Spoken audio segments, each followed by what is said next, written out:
История действительно складывается иногда совершенно непредсказуемо для власти. И там мы знаем примеры Вацлав Гавел, Нельсон Мандела.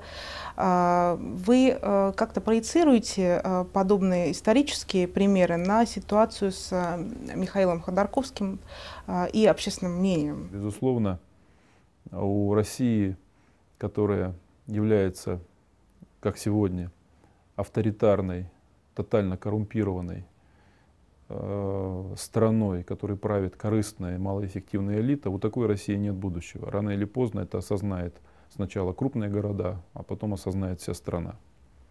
Вопрос только в том, сколько лет это потребует сознания и необходимости перемен.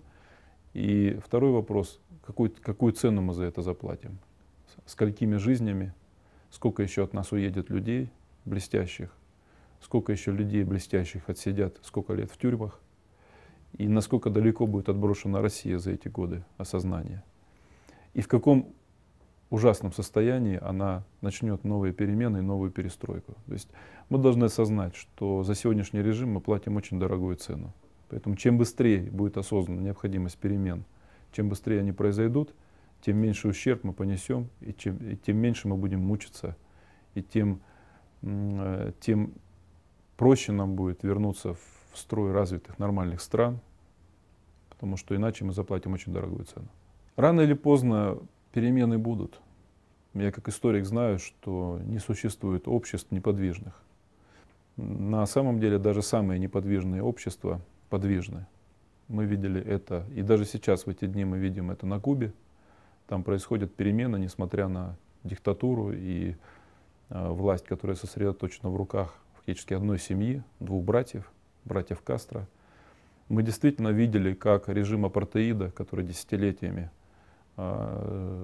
жесткой рукой сохранял статус-кво в Южной Африке, тем не менее Южная Африка кардинально изменилась. У них была своя перестройка, и она была успешной. Наши руководители в последние годы очень сильно присматривались к японскому опыту. Им он нравился тем, что одна партия, либерал-демократы, на протяжении десятилетий находилась у власти, они ее сравнивали с нашей Единой Россией и говорили, а почему бы нам так ловко не устроиться, как японцам, все вроде будет как демократично, и в то же время мы будем всегда у власти. Даже ездили на стажировки, насколько я знаю. Да, и тут Япония преподнесла такой неприятный сюрприз. Правящая партия взяла и проиграла. И самое главное, что и выборы были честными, и никто их не подтасовывал, и пришли совершенно другие люди к власти. Поэтому Япония — это прекрасный пример, когда даже власть одной партии не уничтожила демократию.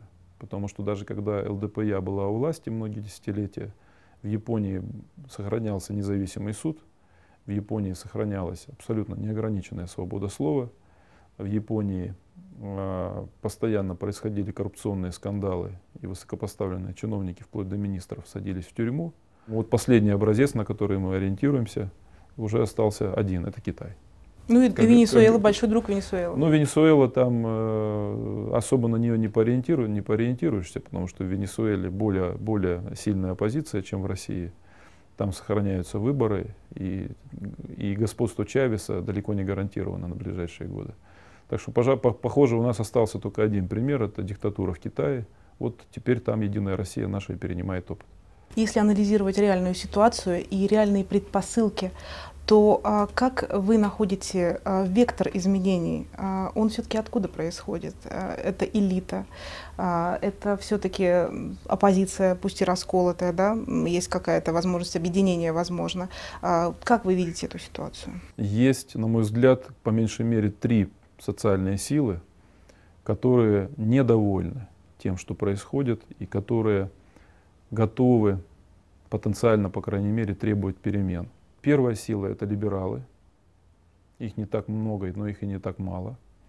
По оценкам Левада-центра, россиян, которые твердо разделяют либеральные демократические ценности, 15-20%. Это 15-20 миллионов человек. Это не так мало. Да, они пассивные, но они все понимают. И они недовольны тем, что происходит. Второй социальный слой, который хотел бы перемен, это демократы в широком смысле этого слова. К ним я отношу и профсоюзы, которые еще могут что-то делать. И левые силы, кстати говоря, они тоже недовольны. Третья сила, которая, как мне кажется, заинтересована в переменах, это региональные и местные элиты. Губернаторы, они, конечно, молчат, и они, конечно, все поддерживают, но в душе-то они понимают, что они никто, что их не извели до уровня управдомов, до уровня дворников, которые бегают на побегушках у Москвы. Муниципальные элиты. Там огромное недовольство той вертикалью, которая выстроена.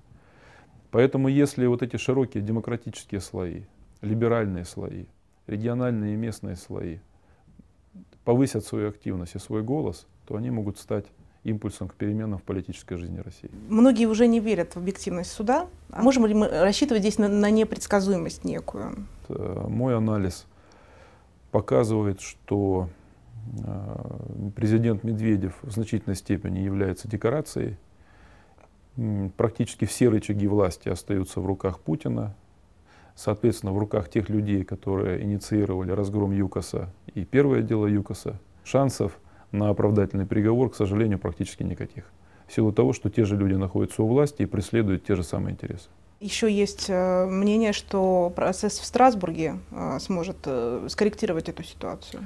Да, Страсбург действительно может скорректировать эту ситуацию, потому что, к счастью, Европейский суд по правам человека действительно является независимым, действительно является объективным.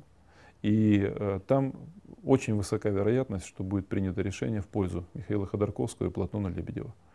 И точно так же неприятный для власти сюрприз могут принести международные экономические суды, арбитражные суды, хозяйственные суды за границей, которые могут вынести решение о незаконности рейдерского захвата компании ЮКОС. Владимир, что вы могли пожелать участникам процесса, сказать судье, прокурорам Михаилу Ходорковскому и Платону Лебедеву, а также свидетелям, которые сейчас ежедневно выступают в суде? Прежде всего я хочу пожелать Михаилу Борисовичу Ходорковскому и Платону Лебедеву сил, здоровья и уверенности в своей правоте. Это самое главное. История все. Я историк, и я могу сказать, что история все рассудит. И для меня приговор истории очевиден. Оба дела сфабрикованы, они невиновны.